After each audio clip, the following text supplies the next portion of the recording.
திருட்டு பயலுக திருட வந்திருக்காங்க தமிழன்றான். இங்க உட்கார்ந்துட்டு எம்பிட்டடா திருடிட்டு போறான்? எவ்வளவுடா? இந்த குவாரியெல்லாம் யாரோடதுடா? எவ்வளவுடா?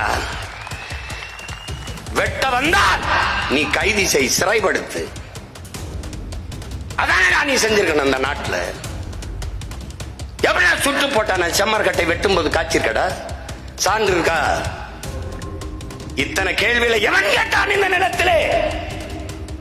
கேரள மீனவன் எல்லை தாண்டி வர்றானா இல்லையா? இந்த கேள்வி ஏன்டா யாரும் எழுப்பல? வர்றான்.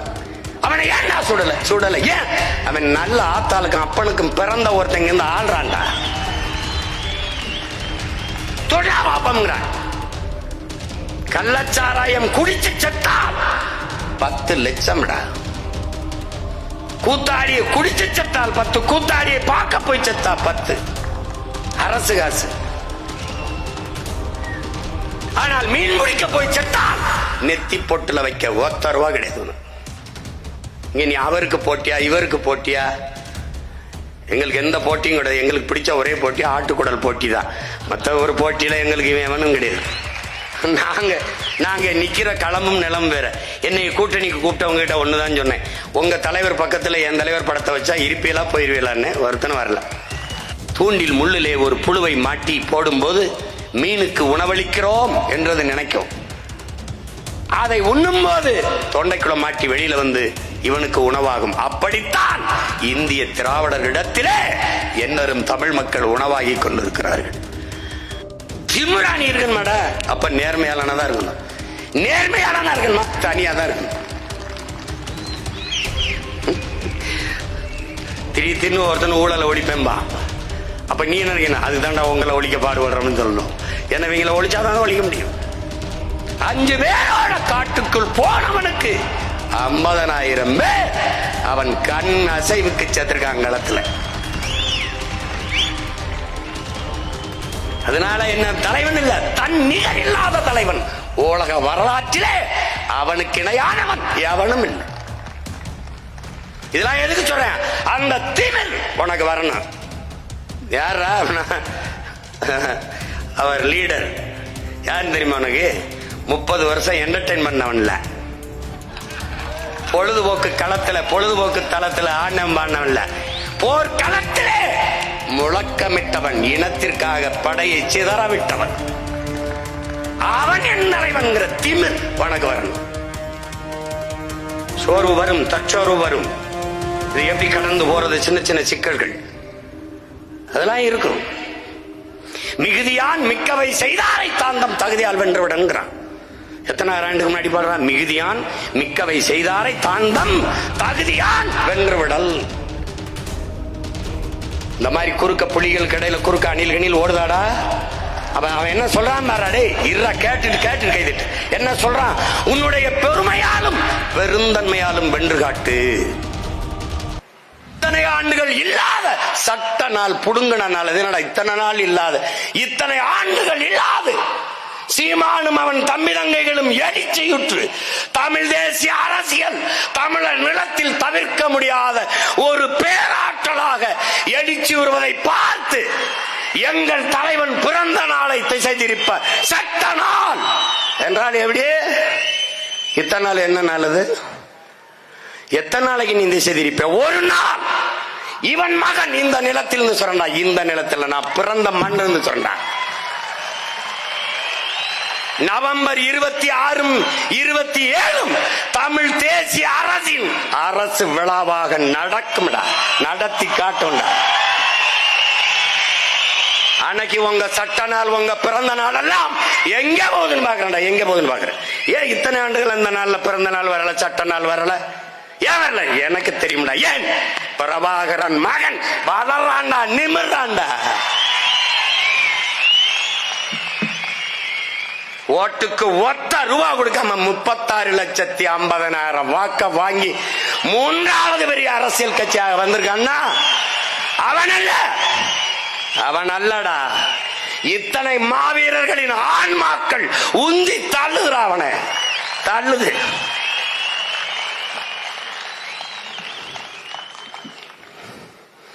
சோர்ந்துருவானோ அண்ணன் தளன்றுவானோ, மனச்சு உளைச்சலுக்கு ஆளாயிருவானோன்னு நினைக்கிறாள்டா என் தங்கச்சிகள். செத்த தங்கச்சி, செத்த தம்பி அண்ணங்க இன்னும் மிச்ச பேர் இருக்கான்ல, அவன் அடிக்கிறான். ஒரு தங்கச்சி அடிக்கிறாடா சுவிஸ்ல இருந்து.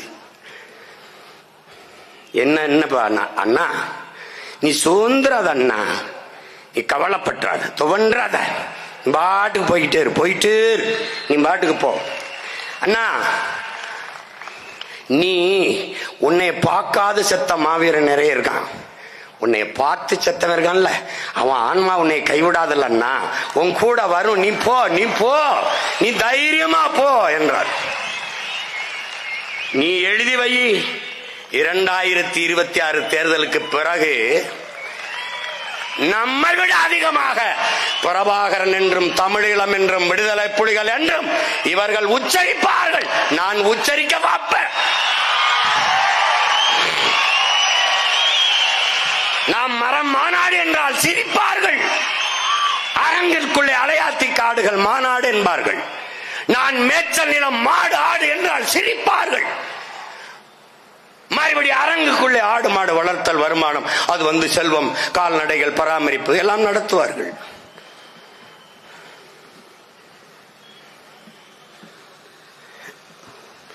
காலம் வரும் வரும் என்று காத்திருந்த தலைவனின் பிள்ளைகள் இல்லடா, எங்களுக்கான காலத்தை உருவாக்கிய தலைவனின் பிள்ளைகள் நாங்க.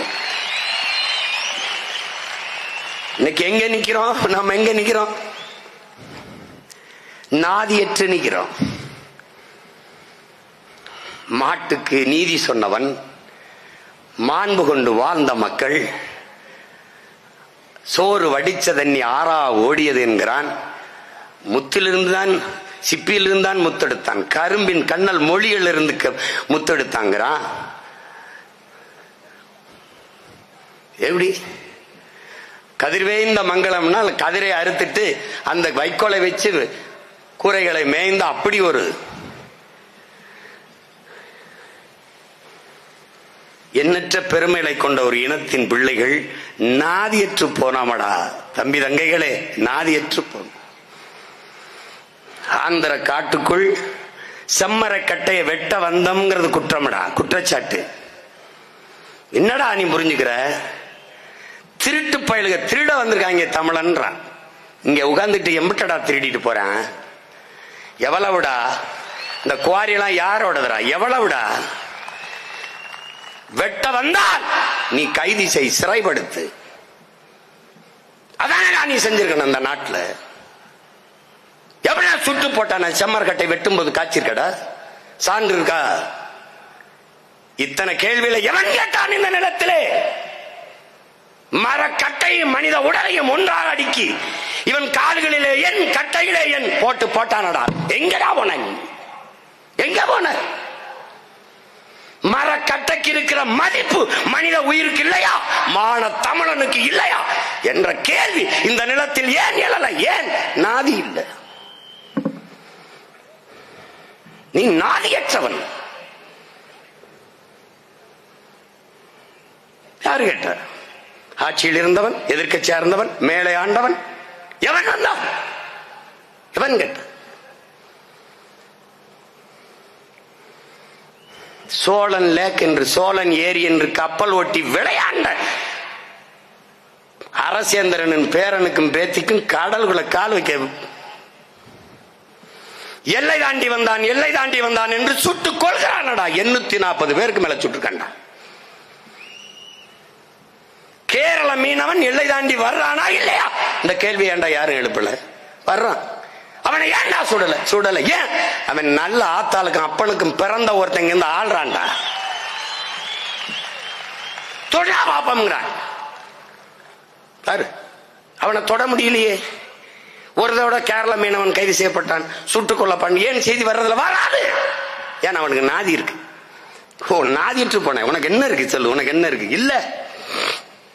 கள்ளச்சாராயம் குடிச்சு செத்தான் 10 லட்சம்டா. கூத்தாடியை குடிச்சு செத்தால் 10, கூத்தாடியை பார்க்க போய் செத்தா 10. அரசு காசு. ஆனால் மீன் முடிக்க போய் செத்தால் நெத்தி பொட்டுல வைக்க 1 ரூபா கிடையாது. நாதியற்று போனாயடா, நாதியற்று போனாய். உலகத்திற்கு அறம்பாடி வீரம்பாடி மானம்பாடி தந்த நீ எங்க நிலையில் நிற்கிறாய்? எங்கே?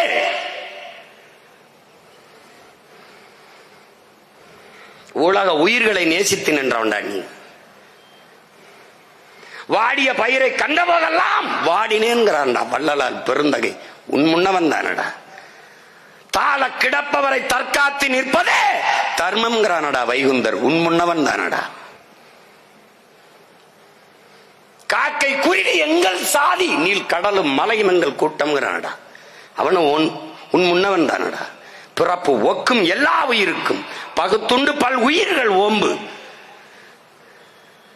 இந்த இனத்தில் பிறந்த மகன் நிற்க வழியில் நாதியற்று போய் நடிகனை பார்க்க போய் செத்ததற்கு இத்தனை பேர் பண்ணானடா. கள்ளச்சாராயம் குடிச்சதுக்கு இத்தனை பேர் பண்ணானடா. மக்கள் புரட்சிடா. ஸ்டெர்லைட்டால என் வாழ்விடம் பாதிக்கப்படுது, வாழ்வாரம் பாதிக்கப்படுது, குடிநீர் நஞ்சாகுது, காற்று மாசுபடுது, புற்றுநோய் வருது, தோல் தொற்று வருது, நுரையீரல் புற்று வருது. அதை மூடுங்கள் என்று போராடியது மக்களின் கிளர்ச்சி புரட்சி. மனு கொடுக்கத்தானே வந்தான். மனு 4 பேர் கொடுத்துட்டு போவோம்னு சொல்றதுக்கு உனக்கு என்ன இடையூறு? ஏன் எவனும் கேட்கல?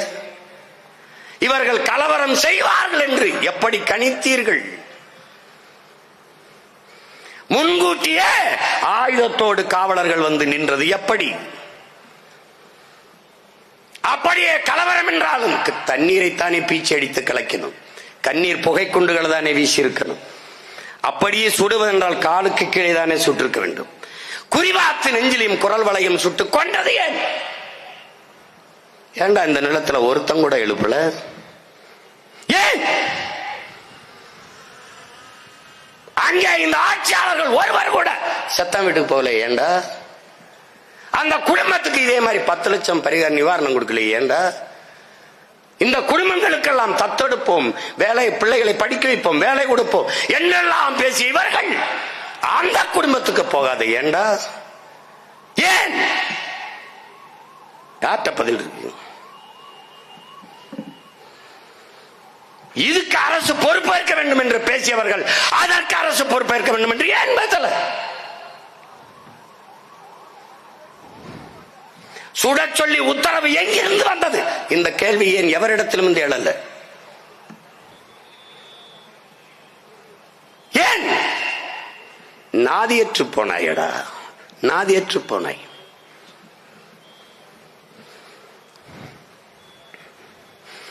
இங்க செத்தவன் எல்லாம் நாம் தமிழர் கட்சிக்காக செத்தானாடா?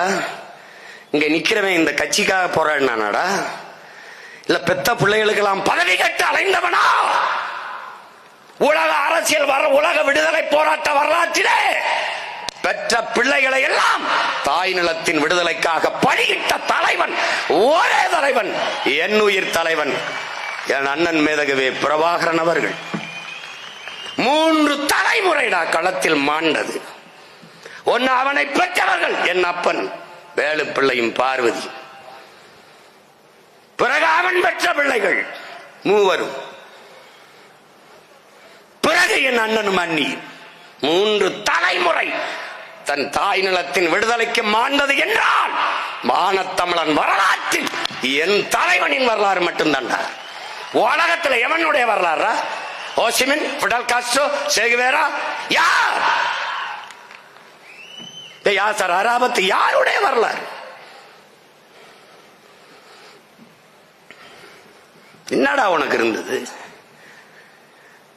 நேர்ந்து போரில் சரணடைந்தவர்களை கொல்லக்கூடாது, அதனடா உலக மரபு. அதானே சரணடைந்த என் தங்கை இசைப்பிரியாவை ஏண்டா கொன்று சிதைத்தாய் என்ற குரல் ஒருத்தம் கூட எழுப்பலையே. ஏண்டா?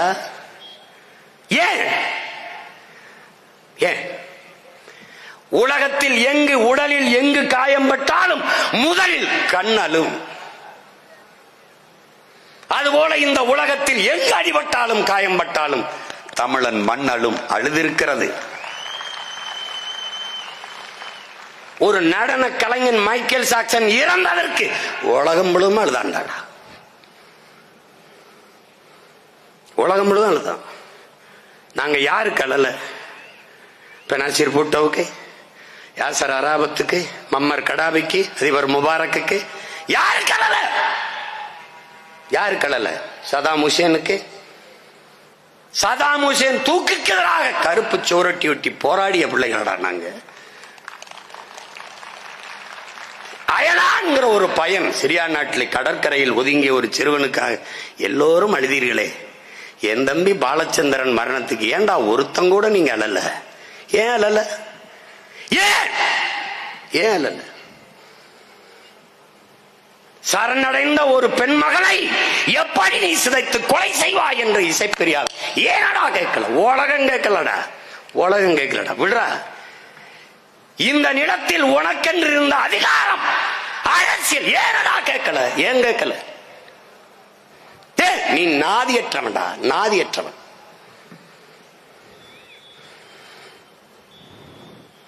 ஒரு பச்சிலம் பாலகன், 12 வயது சிறுவன், அவனை கைது செய்த ராணுவம் தன் கட்டுப்பாட்டுக்குள் வைத்திருந்தது. பிரபாகரன் மகன் எங்கள் கட்டுப்பாட்டில் ராணுவ கஸ்டடி என்று தகவல் இந்த ஆட்சியாளர்களுக்கு வந்திருக்குமா? வந்திருக்கா? யாராவது சொல்ல தெரியுமா? தெரியாதா?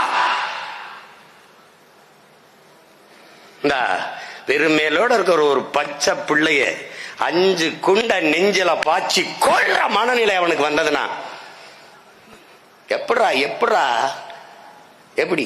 அவனுக்கு பால் ஊட்டிய தாய் போலதான் எனக்கும் உனக்கும் நம் தாய் மாறில இருந்து பால் ஊட்டினால் என்றால் எப்படா மறப்ப? நீ எப்படா உள்ள இந்த பிள்ளை செஞ்ச துரோகம் என்னடா? ஏன்னா அவனை கொன்னா என்று உலக நாடுகளில் ஒருவன் கூட குரல் எழுப்பலையடா. ஒருத்த இந்திய பெருநிலத்தில் திராவிடன் எங்கடா? எந்த திராவிடன்டா? கர்நாடகால இருந்து ஒரு கண்டனம், ஆந்திராவில் இருந்து அறிக்கை, கேரளாவில் இருந்து ஒரு துளிக்கு ஒரு செய்தி. ஒருத்தன் இல்ல. ஏன் நாதி இல்லடா? உனக்கு நாதி அல்ல. நீ நாதியற்று போனாய். ஒரு வயது வெள்ளை கொடியேந்தி வந்து சரணடைங்கள் என்று சொன்னவன் யாரடா? கோத்தபாய ராஜபக்சே, அவன் கீழே இருந்த ராணுவ தளபதிகள். போய் சரணடைங்கள் என்று சொன்னவர்கள் யாரடா? அன்றைக்கு ஆட்சியில் இருந்தவர்கள். இவர்கள் பேரை சொல்லணுமா? என் அண்ணன் நடேசன், பூலித்தேவன், இன்னும் 3 தளபதிகள் 300 பேரோடு போய் வெள்ளை கொடியோடு சரணடைந்தவர்களை கொலை செய்யக்கூடாது என்பது சர்வதேச போர் மரபு. எப்படா கொன்ன? ஏன் கேட்கல? கேட்கல. ஏன் நாதி கிடையாது? முள்ளிவாய்க்கால் இருந்து வெளியே வாருங்கள், எல்லோரும் வாருங்கள், வாருங்கள், நாங்கள் பாதுகாப்பு தரும். அடைத்தவன் அவன் சிங்கள ராணுவம், சிங்கள அதிகாரம். மக்கள் துயருற்று துன்பப்பட்டு இப்படி இருப்பதை பார்த்தால் பன்னாட்டு சமூகம் பரிந்து பேச வரும் என்று எதிர்பார்த்த தலைவன் ஏமாந்தார். இதை பார்த்து மானுடன் பேசுகிற மகத்தான பெருமக்கள் எவனாவது ஒருவன் மனச்சான்றோட பேச வருவான் என்ற அவனுடைய நம்பிக்கையில் மண்ணெளி போட்டார்கள். வழியில்லை, மக்களை அனுப்புங்கள் என்றார். அனுப்பினார்கள். ஒருவர் இருவர் அல்ல, என் உடன் பிறந்தானே 10,000 பேருக்கு மேலே, பச்சிலம் குழந்தைகள் 50க்கு மேலே, கர்ப்பிணி பெண்கள், வயது முதிர்ந்தவர்கள், எண்ணற்ற மக்கள் 10,000 பேர் சரணடைந்தார். எங்கே அவர்கள்? எங்கே அவர்கள்? அடுத்து வந்த அதிபர் சிறிசேனா, அங்கே வந்த ராணுவ தளபதி, எங்கே அவர்கள் என்ற கேள்விக்கு சொன்ன பதில் எல்லோரும் செத்து போய்விட்டார். ஒருத்தன் கேட்கலையே 10,000 பேரும் எப்படா செத்தா? பட்டினியாலா, இல்ல நோய்வாய்ப்பட்டா, இல்ல கொன்னு புதைச்சிட்டியா? ஒருத்தன் கூட கேட்கல. ஏன்? நாதி இல்ல, உனக்கு நாதி இல்ல. அதான்டா அந்த பகிரேடா செம்மணி படுகொலை. தாயை கட்டி பிடிச்சபடியே பிள்ளை பள்ளிக்கூடத்துக்கு கொண்டு போன புத்தக பையோட செத்து புதைச்சத பாருடா. ஏன்னா நாதி கிடையாதுடா உனக்கு. உனக்கு ஒரு இளவு மயிலாண்டா இருக்கு. சாதி மதம் கட்டிக்கிட்டு சாடா. வேற என்னடா வச்சிருக்க நீ? என்ன வச்சிருக்க? என்ன வச்சிருக்க? என்னடா வச்சிருக்க? உனக்கு மொழி பெருமை, இனப்பெருமை, வரலாற்று பெருமை, வாழ்ந்த பெருமை ஏதாவது உண்டா? எளவு சாதி மத பெருமை. கட்டி மாண்டு போனாய், மாண்டு போனாய். பிரபாகரன் பெயரை உச்சரிக்கிற பிள்ளைகளாவது சாதி மதத்திலிருந்து எச்சரிக்கையாக இருங்கள். நான் ஏண்டா மாவீர தினத்துக்கும் தலைவர் பிறந்த நாளைக்கு இப்ப பல லட்சக்கணக்கான யூனிட் அலகுகள் ரத்தம் கொடுக்கிறோம்? ஏன் கொடுக்கிறோம்? ஏன்? சாதிக்கு மதத்திற்கு ரத்தமே உண்டு. எங்கள் ரத்தத்திற்கு சாதி மத வரி கிடையாது. அதனால்தான் என் பிள்ளைகள் கொடுக்கிற ரத்தம் தமிழன் நிலமெங்கும் எல்லா இடங்களும் பாயுது. இங்க மட்டும் அரபு நாடுகளில், மலேசியாவில், சிங்கப்பூரில், பிரிட்டனில், சுவிஸிலே, பிரான்சிலே, ஜெர்மனியிலே, டென்மார்க்கிலே, எல்லா இடங்களிலும் பிரபாகரன் என்ற பெருந்தலைவனின் பிள்ளைகள் ரத்தம் கொடுக்க காரணம் இப்படி ரத்தம் சிந்தித்தான் எங்கள் தாயகத்தின் விடுதலைக்கு போராடினோம் என்பதை காட்ட. உடல் உறுப்புகளை ஏன் தானம் செய்கிறோம்? இந்த உறுப்புகளை சிதைந்து அழிய கொடுத்துத்தான் என் நில விடுதலைக்கு களத்திலே நின்றோம் என்பதை உணர்த்த. மாறும். பறையன் ரத்தம், என் பிள்ளை பறையன் கொடுக்கிற ரத்தம் படையாச்சி உடம்பிலே ஓடும். படையாச்சி கொடுக்கிற ரத்தம் பறையன் உடம்பிலே ஓடும். இந்து கொடுக்கிற ரத்தம் இஸ்லாமியன் உடம்பிலே ஓடும். தேவர் பிள்ளை கொடுக்கிற ரத்தம் தேவேந்திரன் உடம்பிலே ஓடும். மாறும். ஏன்? அது தமிழ் தாயின் முளை மார்பில் குடித்த தூய தமிழன் ரத்தம் என்பதை காலம் உனக்கு உணர்த்தும்.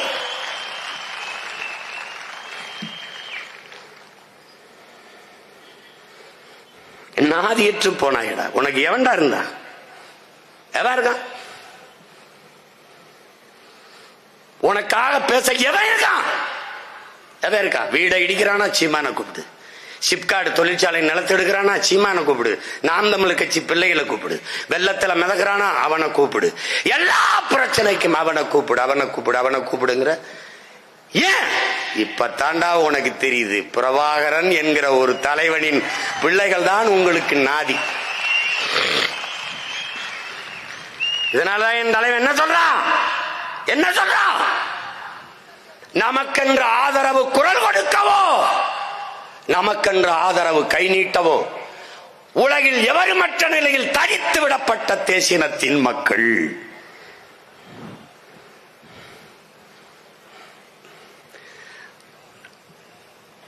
அதனால என்ன செய்யணும்? சிதைந்து அழிந்து கொண்டிருக்கிற தமிழ் தேசிய மக்கள் பாதுகாப்பாக வாழ்வதற்கு போராடித்தான் ஆக வேண்டும் என்கிற நிலைக்கு தள்ளப்பட்டு விட்டார்கள். இந்த வரலாற்றின் பேர் அழைப்பில் இருந்து, பெரும் பணியில் இருந்து தமிழ் இளம் தலைமுறையினர் விலகி செல்ல முடியாது என்கிற இந்த கோட்பாட்டை ஏற்று விலகி செல்லாமல் விதையாய் வீரச்சாவை தழுவி விழுந்தவன் தான் எங்கள் மாவீரர்கள் என்பதை என்னிலும் இளைய என்னுயிர் தம்பி தங்கைகள் நினைவில் ஏற்றிக் கொள்ள வேண்டும்.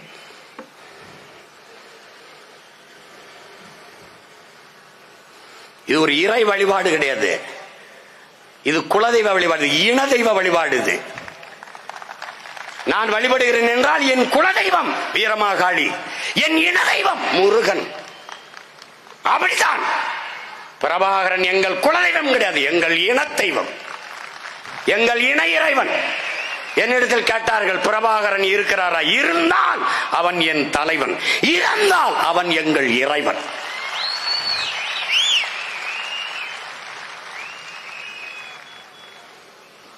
இந்த உலகம் மகத்தானது, விசித்திரமானது. எந்த மனிதனுக்கும் மரணத்தை தர மறுப்பதில்லை. ஆனால் பிறருக்காக வாழ்ந்து மறந்தவனை ஒருபோதும் இந்த உலகம் மறந்ததில்லை. அப்படிதான் எங்க மாவீரர்கள் தங்களுக்காக அல்லாமல் தாங்கள் பிறந்த இனத்திற்காக, வருங்கால தலைமுறை பிள்ளைகளின் எதிர்கால நல்வாழ்விற்காக இறந்தவர்கள். அவர்கள் அழுதவர்களுக்காக செத்தவர்கள் அல்ல என் தம்பி தங்கைகளே. செத்தவர்களுக்காக அழுதவர்கள் அல்ல, அழுதவர்களுக்காக செத்தவர்கள். எல்லோரையும் போல வாழ வேண்டும் என்கிற வேட்கை அவர்களுக்கு இருக்காதா? ஆசை இருந்திருக்காதா? ஆர்வம் இருந்திருக்காதா? அவர்களுக்கும் கேளிக்கை விடுதி, படம் பார்க்கிறது, நடிகருக்கு மன்ற வைக்கிறது இதெல்லாம் இருந்திருக்காதா? எல்லாரையும் போல வாழ வேண்டும் என்று அவர்களுக்கு ஆசை இருந்திருக்கும். ஆனால் அடிமை. நாம் என்ன நினைக்கிறோம்? எதுக்கு முச்சந்தில கத்துறோம்? எங்களுக்கு இருக்கிற நிலை, குடிக்க தண்ணீரை, சுவாசிக்க காற்றில்லை, படிக்க கல்வியில்லை, படித்தா வேலை இல்லை, உணவு நஞ்சில்லாத உணவில்லை. இப்படிப்பட்ட நிலையில் எங்கள் பிள்ளைகளை விட்டு விட்டு செல்லக்கூடாது என்கிற எண்ணத்தால் என்ன செய்யறோம்? நம்ம இந்த நிலை எங்கள் இன்னொரு தலைமுறைக்கு வரக்கூடாது என்று களத்திலே நிற்கிறோம். இது உணர்வை கொடுத்து நிற்கிற அரசியல் களம். அவன் நின்றது இதே நோக்கத்திற்காக. உயிரை கொடுத்து நிற்கிற ராணுவ களம், போர்க்களம். அதில் நின்றான், உயிரை கொடுத்த வள்ளல்கள் உண்டு. ஊரை கொடுத்தவன், வீட்டை கொடுத்தவன், நாட்டை கொடுத்தவன், சொத்தெல்லாம் கொடுத்தவன், பொன்னை கொடுத்தவன், பொருளை கொடுத்தவன், மாடு கொடுத்தவன், ஆடு கொடுத்தவன், எல்லாம் கொடுத்தவன் வள்ளல். ஆனால் தன் இனம் வாழ உயிரையே கொடையாக கொடுத்தவன் எவ்வளவு பெரிய வள்ளல், எவ்வளவு போற்றத்தக்க தெய்வங்கள் என்பதை அறிவார்ந்த எனது தமிழ் சொந்தங்களே, நம்பி தம்பிதங்கள் புரிந்து கொள்ள வேண்டும். அப்படிப்பட்ட இனத்தில் பிறந்து நீ என்ன எந்த நிலைமையில நின்றுட்டு இருக்க?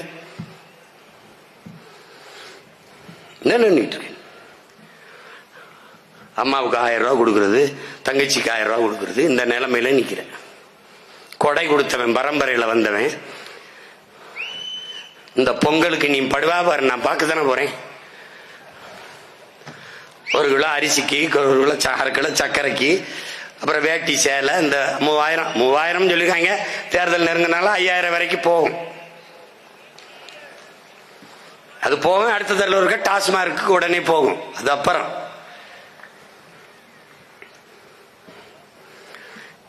நேர் எதிர் அரசியல் களத்தில் நம்ம நின்று இருக்கோம்.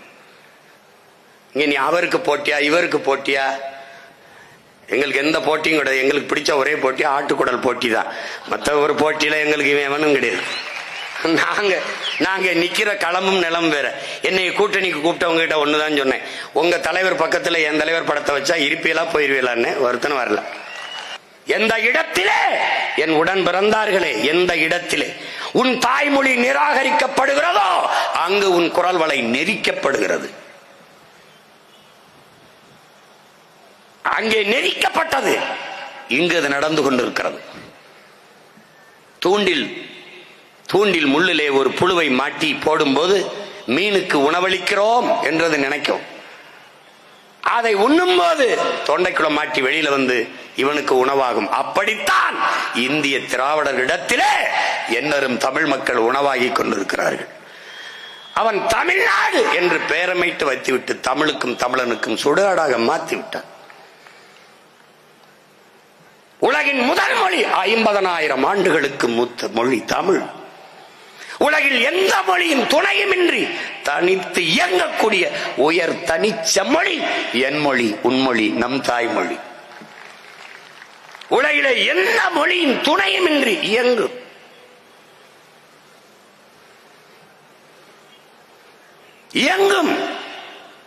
லாரி, பாரவுந்து, டிவி, தொலைக்காட்சி, மைக்கு, ஒலிவாங்கி, ஸ்பீக்கர், ஒலிபெருக்கி, சேர், நாற்காலி, லேப்டாப், மடிக்கணினி, கம்ப்யூட்டர், கணிப்பொறி, எல்லாவற்றுக்கும் தமிழிலே உயிர் சொற்கள், கலை சொற்கள் குவிந்து கிடக்கிறது.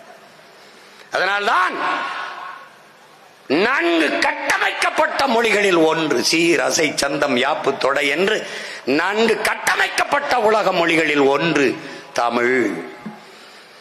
எந்த மொழியும் இன்று தனித்து இயங்க முடியும். நம்மை போல எந்த கட்சியோடும் கூட்டணி இல்லாம தனித்து நின்று வெல்ல முடியும்.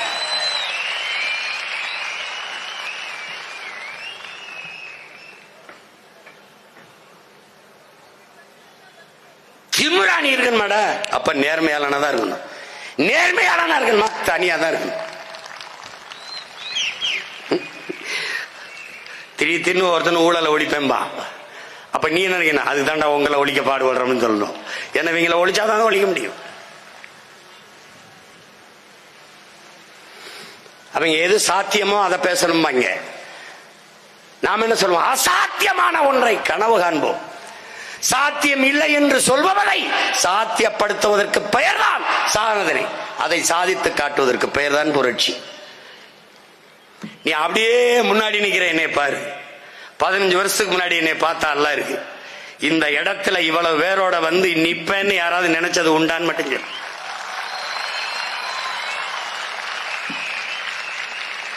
நான் செய்கிற இந்த வேலையை என் முன்னவர்கள் மாப்போ சிவஞானமோ சீப்பா ஆதித்தனாரோ, என் முன்னவர்கள் எங்க ஐயாவோ என் அண்ணனோ, எங்க ஐயா அண்ணன் யாருன்னு தெரியுமே, இந்த மாதிரி திமிரோடு தோல்வியை பற்றி பொருள்படுத்தாது தனித்து தனித்து நின்றிருந்தால் தமிழர் தேசிய அரசு இன்னைக்கு மறந்துடும்.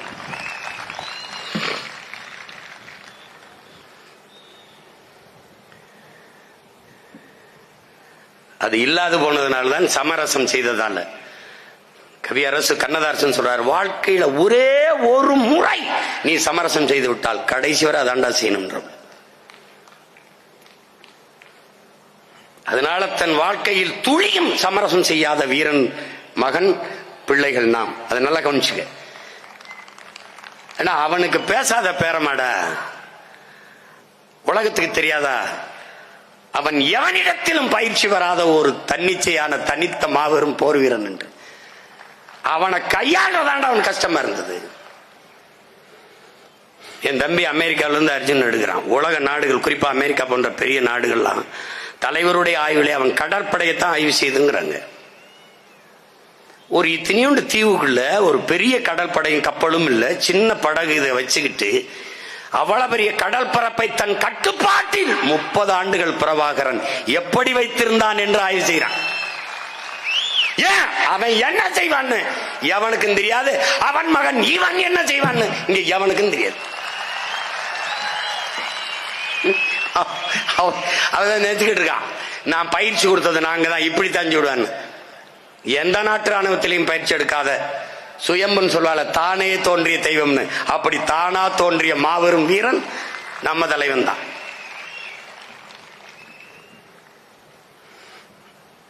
அவன் பிள்ளைகளுக்கு இருக்கிற பொறுப்பும் கடமையும் இப்ப என்ன? சும்மா மாவீரர் தினத்துக்கு ஒவ்வொரு ஆண்டும் நிகழ்வு நடத்துவது என்பது சடங்கல்ல. நம்முடைய உணர்வை 2 மடங்கு 3 மடங்கு 4 மடங்காக பெருக்கிக் கொள்கிறதுக்கு தான் இந்த வெறியாற்றி கொண்டு போகணும்.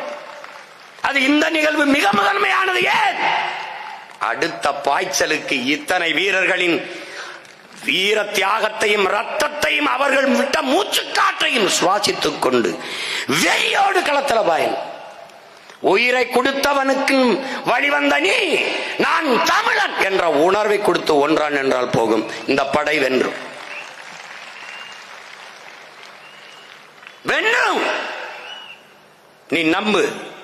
நாம் தமிழர் கட்சியில் இருக்கிற ஒவ்வொரு வீரனும் ஒரு தங்கையும் தம்பியும் மாற்று கட்சியில் இருக்கிற 5000 வீரர்களுக்கு சமம்.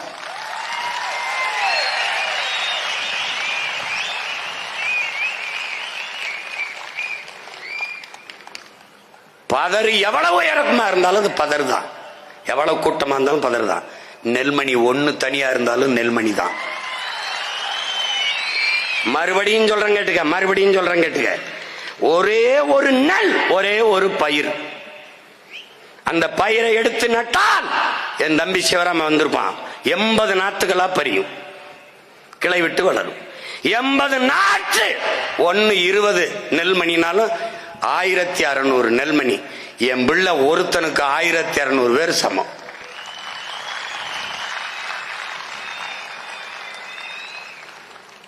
அங்கே நம் தலைவனின் களமும் காலமும் வேறு. காரணம், நம்மளை அடக்கி அடிமைப்படுத்தியவன் ஆயுதத்தை வைத்து, துவக்கை வைத்து, தொண்டை குழிக்குள்ளே துப்பாக்கி செலுத்தி உரிமை வேணுமா உயிர் வேணுமா என்று கேட்டான்.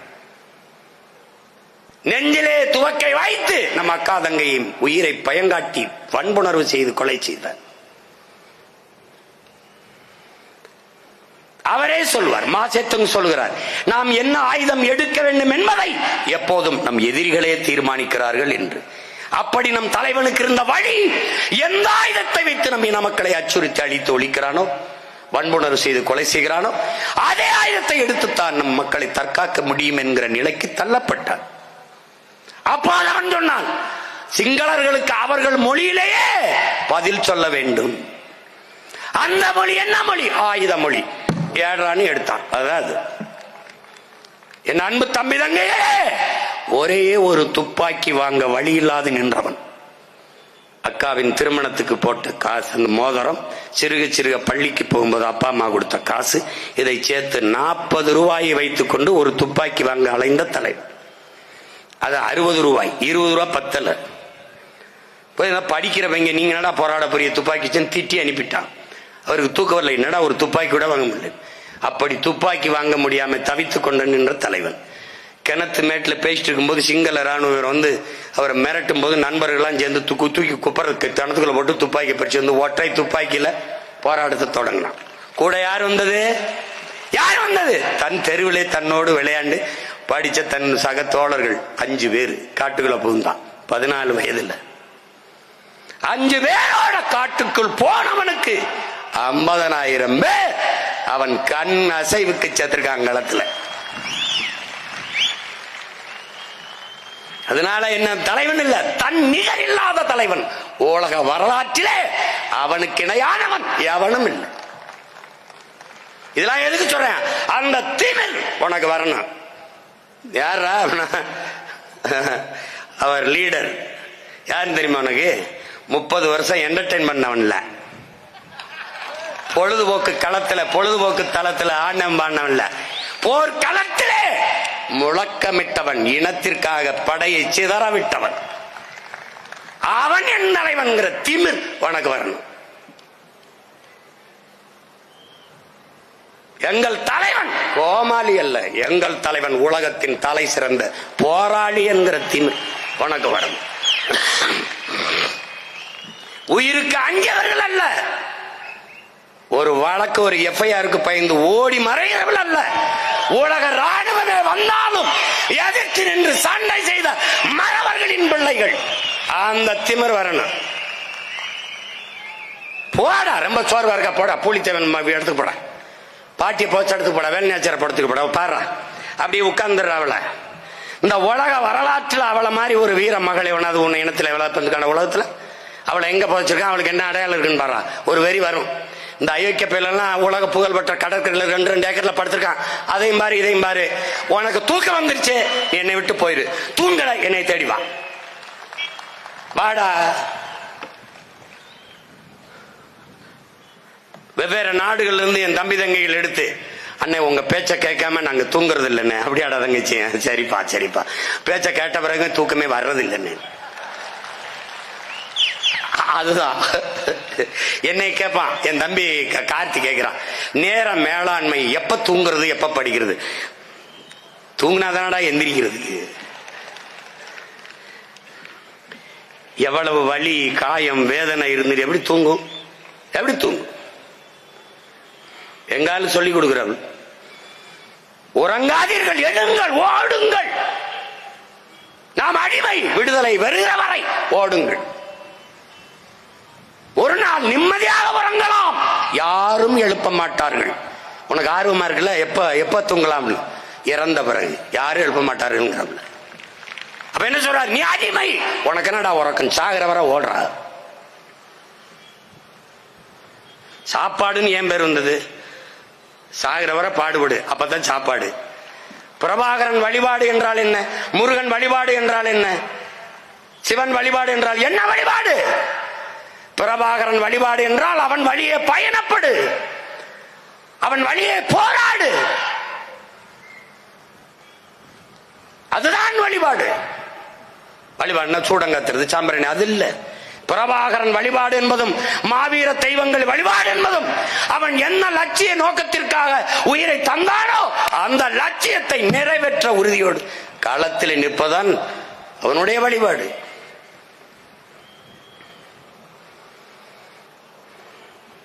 அங்கே நம் தலைவனுக்கு துவக்க வேண்டிய நிலைமை. ஏன்? அடிமைப்படுத்தியவன் ஆயுதத்தை வைத்து. இங்கே நம்மை உரிமையை பறித்து அரசியல் வலிமையற்ற அதிகார வலிமையற்ற அடிமை மக்களாக வைத்திருப்பவன் நம்முடைய வாக்கை பெற்று வலிமையை பெற்று அரசியல் அதிகாரத்துக்கு வந்தவன். அப்ப நாம் தூக்க வேண்டியது துவக்கல்ல, மதிப்பு மிக்க வாக்கு என்பதை என் தம்பி தங்கைகள் மறந்துவிடக் கூடாது. சோர்வு வரும், தற்சோர்வு வரும். இது எப்படி கடந்து போறது? சின்ன சின்ன சிக்கல்கள் அதெல்லாம் இருக்கும். மிகுதியான் மிக்கவை செய்தாரை தாந்தம் தகுதியால் வென்றுவிடுங்கிறான். எத்தனை ஆண்டுக்கு முன்னாடி பாடுறான்? மிகுதியான் மிக்கவை செய்தாரை தாந்தம் தகுதியான் வென்றுவிடல். இந்த மாதிரி குறுக்க புலிகள் கடையில குறுக்க அணில் கணில் ஓடுதாடா. அப்ப அவன் என்ன சொல்றான் பாரு, இருடா கேட்டுட்டு கைதிட்டு என்ன சொல்றான்? உன்னுடைய பெருமையாலும் பெருந்தன்மையாலும் வென்று காட்டு. பொறுமை என்ற மரத்தின் வேர் மிக கசப்பாக இருக்கும், அதன் கனி மிக தித்திப்பாக இருக்கும் தலைவர். பொறுமையும் ஒருவித போர்தான்.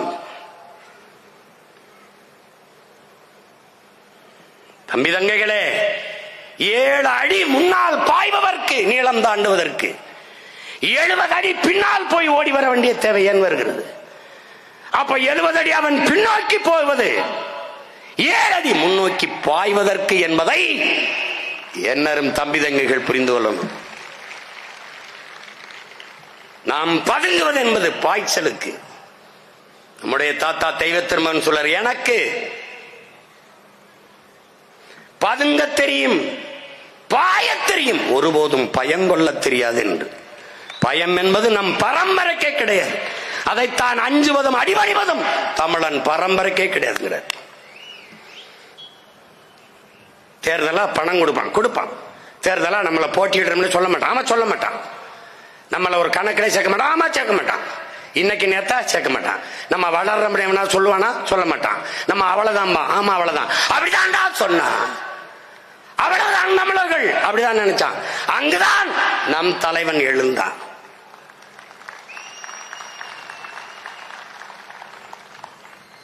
நம் பரம்பரை கொடி புலிக்கடி சோழனோட முடிந்தது வீழ்ந்தது என்றான். எழுந்ததா தூக்கி பிடிச்சாண்டா தலைவன். ஈழ நிலத்திலே நம் பரம்பரை கொடி பறந்தது. போர் முற்றுப்பட்டது, அவ்வளவுதான் முடிந்தது என்றான். முற்றுப்புள்ளி வாய்த்த இடத்திலே அடித்த வாக்கியத்தை தொடங்கியவன் பிரபாகரன் பிள்ளைகள் நாம். ஈழ நிலத்தில் இறங்கிய கொடி இன்னொரு தாய் நிலகம் தமிழகத்தில் மட்டுமில்லை, உலகெங்கும் உயர்ந்து பறந்து கொண்டிருக்கிறது. என்ன முழக்கத்தோடு? பறக்கட்டும் பறக்கட்டும் புலிக்கொடி, இனியேனும் எம்மண்ணில் சிறக்கட்டும் தமிழ்குடி என்ற முழக்கத்தோடு பறந்து கொண்டிருக்கிறது.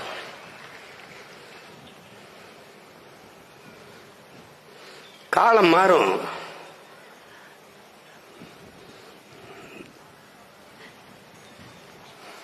இதே தலைவனுக்கு எல்லாரும் நின்று வரிசையில் நின்று வணக்கம் செலுத்துற சலிட் அடிக்கிற காலத்தை நான் உருவாமிக்காம விட்டு போயிடுவேன். நீ ரொம்ப நாள் இல்ல, 4-5 மாசம் தான் இருக்கு. நம்பிக்கையோட இரு, நம்பிக்கையோட இரு. வெறி கொண்டு வேலை செய். மறுபடியும் சொல்றேன், நம்ம அண்ணன் பழனி பாபா சொன்னதை மனசுல வச்சுக்க. என்னரும் உடன் பிறந்தானே, நீ இனப்பற்று மொழி பற்று கொள்ளாதே, இனவெறி கொள். இது இன்னொரு இனத்தை தாக்கி அழிக்கல்ல, அழிந்து கொண்டு இருக்கிற ஒரு இனத்தை தற்காக்க.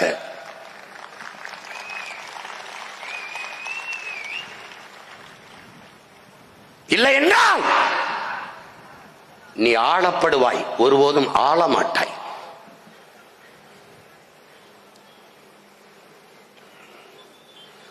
அந்த வெறி இருக்கணும். ஏன்? உன் பாதை சரியானது, உன் பயணம் தெளிவானது,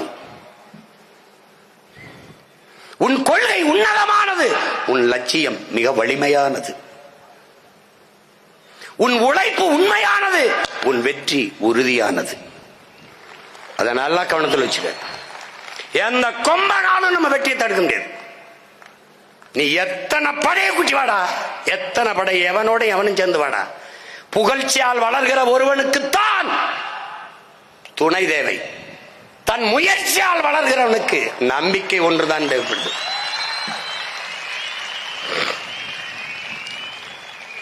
நாங்கள் எப்படிப்பட்ட தத்துவங்களை எடுத்து வந்தவர்கள்.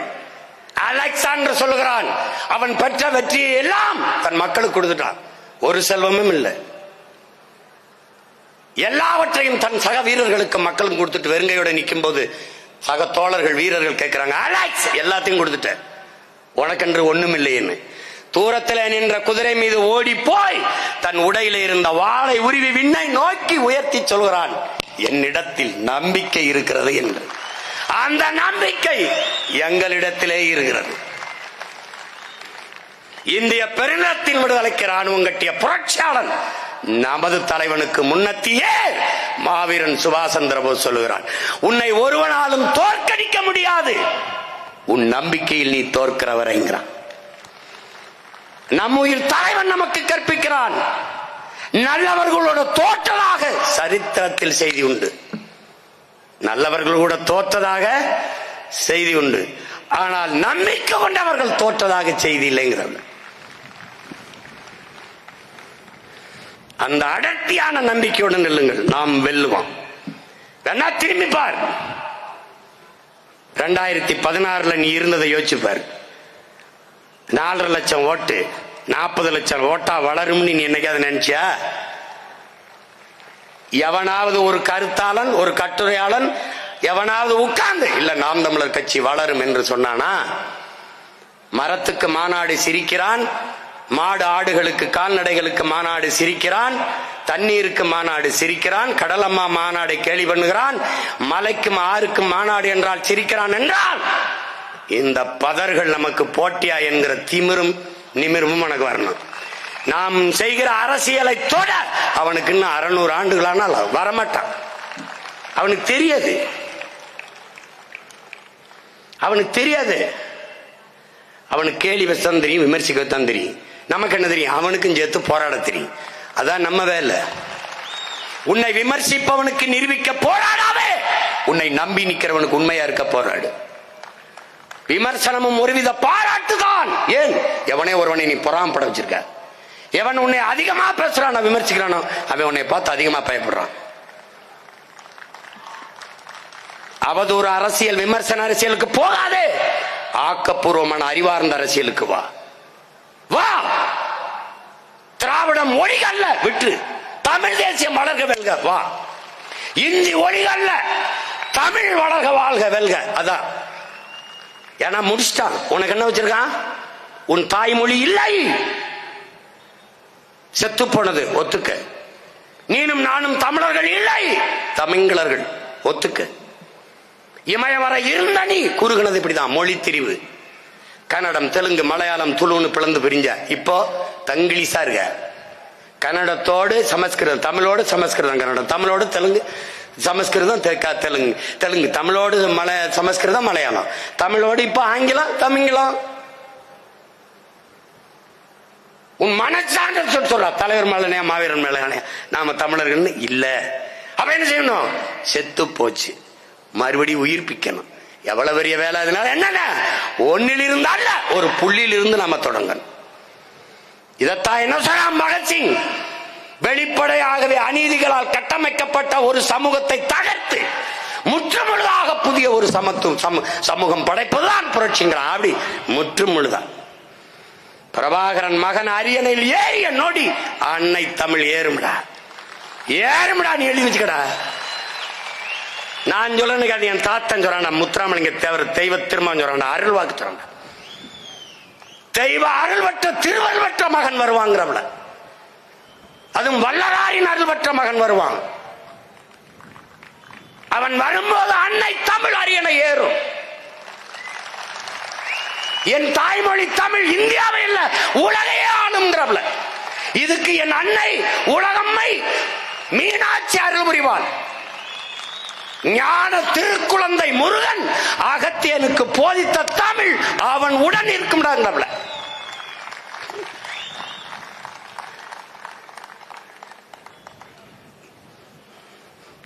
அப்ப விட்டு போயிரும் நினைக்கிறேன். நீ என்ன வேணாலும் போ, எங்க வேணாலும் போ, என்ன வேணாலும் பாடு.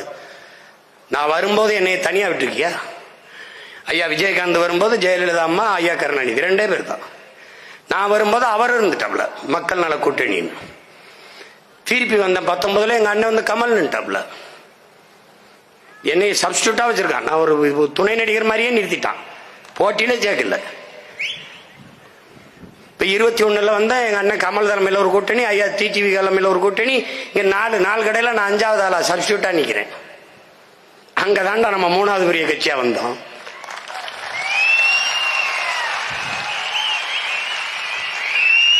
அதுக்கப்புறம் கூட்டணி பிரதம வேட்பாளரே நம்மகிட்ட இல்ல. இங்க ஐயா ஸ்டாலின் அவர்கள் கூட்டணி, ஐயா எடப்பாடி அவர் கூட்டணி, தம்பி அண்ணாமலை அவர் எல்லா கட்சிகளையும் சேர்த்து பிரதம வேட்பாளராக மோடியை நிறுத்தி ஐயா மோடி அவர்கள் பிரதமர்னு ஒரு அணி.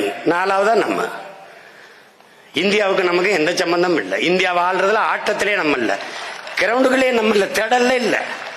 அது வேற நின்ன சின்னத்தை எடுத்துக்கிட்டு மைக்குன்னு ஒரு டொய்க்க கொடுத்தான். இந்த மைக்கும் இல்ல.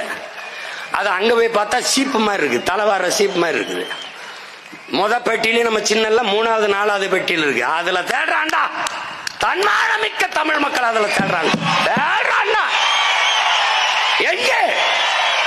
எங்கடா என் மகன் சீமானுடைய சின்னம் எங்கடா, மைக் எங்கடா, எத்தனாவது பெட்டியில, எத்தனாவது ₹1 ஓட்டு கொடுக்கலடா. வேட்பாளர் நிறுத்துற எவன் மூஞ்சி எவனுக்கும் தெரியாதுடா. நான் நிறுத்துறேன் அந்த தெருவிலேயே 4 பேருக்கு தெரியுமான்னு தெரியாதுடா. தேடி போட்டாண்டா 36,50,000 வாக்க போட்டு. என்னென்ன இடையூறு. என் மைக்கு பக்கத்துல இந்த விவசாயி சின்னத்தை வைப்பான், அவன் சீமானுக்கு போடுறோம்னு நினைச்சு போட்டான், அதுல 1,00,000 ஓட்டு போச்சு. இதையெல்லாம் தாண்டி வெல்வதற்கு பேர் தாண்டா புரட்சி. அதான் புரட்சி. இந்தியாவை யார் ஆள்வதில்ல, இத்தனை லட்சம் பேர் இந்த மகனை தேடி இருக்கான்னா தமிழ்நாட்டை யார் ஆள்றதில்ல.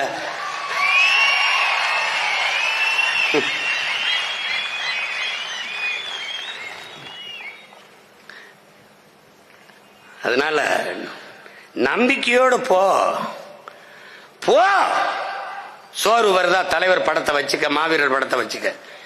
ஒரு 3 வாட்டிடா நம்ம சிவாய வாழ்க, நாதன் தாழ் வாழ்க, இமைப்பொழுதும் என்னெஞ்சில் நீங்காதான் தாழ் வாழ்க மந்திரம் மாதிரி பிரபாகரன் வாழ்க, பிரபாகரன் வீரம் வாழ்க போ. ஒரு 10 தடவை சொல்ற. நாடி நரம்பெல்லாம் முறுக்கேறி அப்படி வந்துட போட.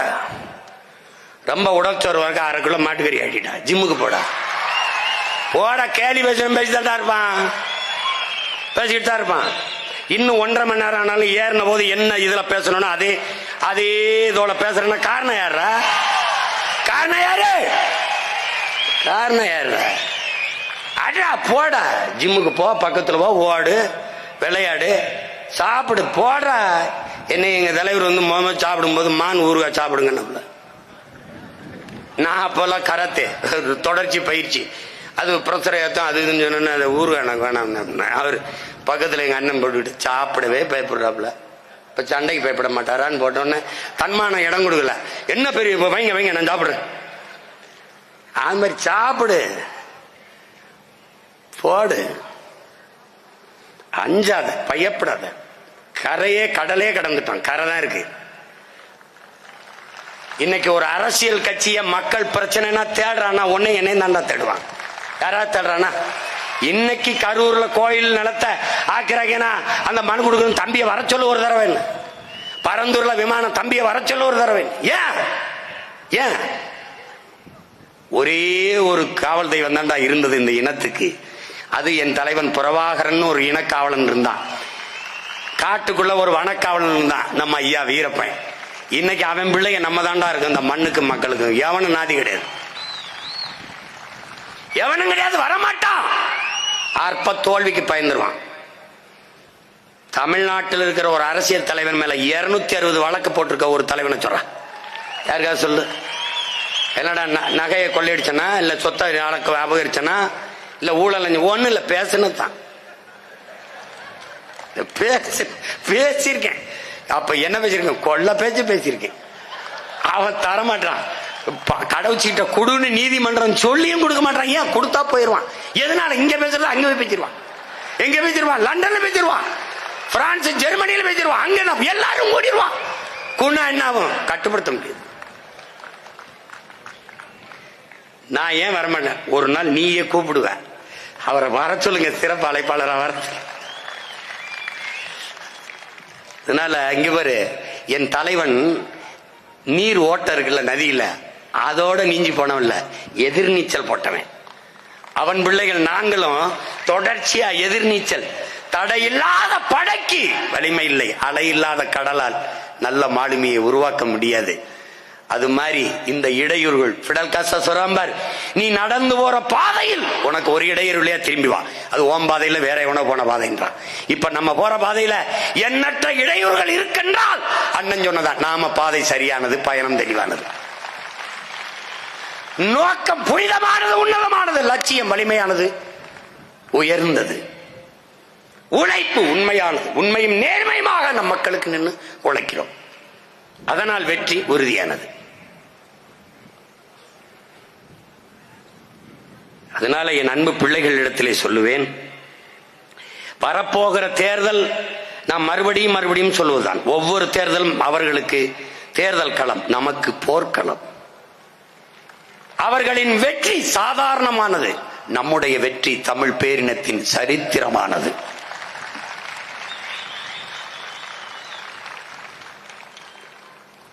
அதனால மிகுந்த ஈடுபாட்டோடு உழையுங்கள், ஒருவருக்கொருவர் விட்டு கொடுத்து போட்டி போடுங்கள், பொறாமைப்படுங்கள், அவனை விட அதிக ஓட்டு வாங்கி காட்டிடணும், போட்டி போடுங்கள், அவனை விட அதிக ஓட்டு வாங்கி காட்டிடணும், போட்டி போடுங்கள். தன்னை முன்னிறுத்தாது நாம் பிறந்த இனத்தையும் மண்ணையும் முன்னிறுத்தி நில்லுங்கள். கட்சியில் நான், கட்சிக்காக நான் என்ற கோட்பாட்டோடு நில்லுங்கள். கட்சியே நான், கொஞ்சம் தள்ளி நில்லுங்கள்.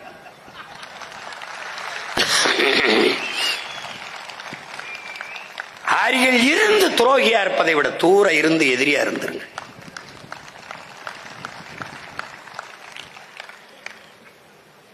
அதனால என்னரும் பிள்ளைகளே, இந்த தேர்தல் மிக முக்கியமான களம். நமக்கு மிகுந்த ஈடுபாட்டோடு வெல்லணும். அதற்கு என்னது? பாய்ச்சலின் பெரும் அடித்தளமாக இந்த இடத்துல ஓடும்போது இங்க ஒரு பலகை வைப்பான், காலை வச்சு அப்படி ஓடுவோம் இல்லையா, அப்படி காலை வைக்கிற ஒரு இடம்தான் February 7 திருச்சியில நடக்கிற மாநாடு.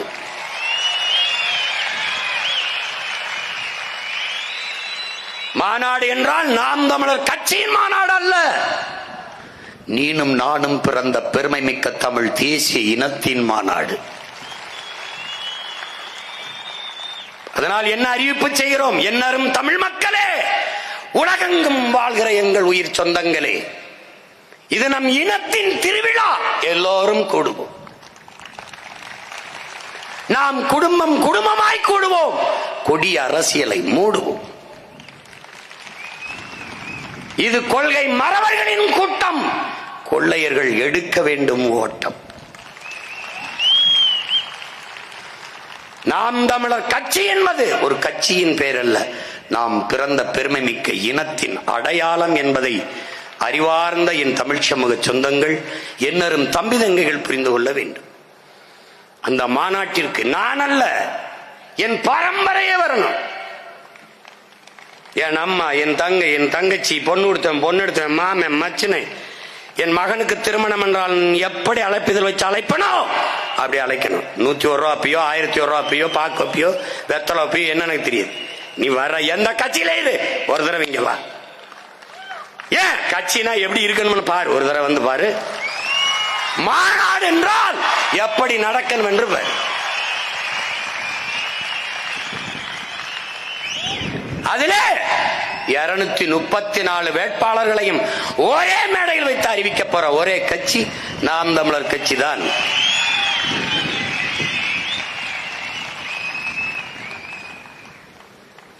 $117 பெண்கள், 117 ஆண்கள், புறக்கணிக்கப்பட்ட நிராகரிக்கப்பட்ட தமிழ் குடிகளுக்கெல்லாம் வாய்ப்பு. அதுல 134 பேர் இளைஞர்கள், 25 வயதிலிருந்து 30-35 வயதுக்குள்ள இளைஞர்கள். புது ரத்தம் ஊறாத உடலும் புதிநீர் பாயாத கடலும் உற்சாகம் அடையாது. இனத்தின் உயிரே இளந்தமிழர், எதற்கு மஞ்சா நாம் தமிழர் என்ற முழக்கத்தில் இந்த படை எழுச்சி மிக்க அரசியல் படை, பிரபாகரன் என்ற பெருந்தலைவன் சீருடை அணியாத ஆயுதம் என்றாத மக்கள் ராணுவம் நாம் தமிழர் கட்சி.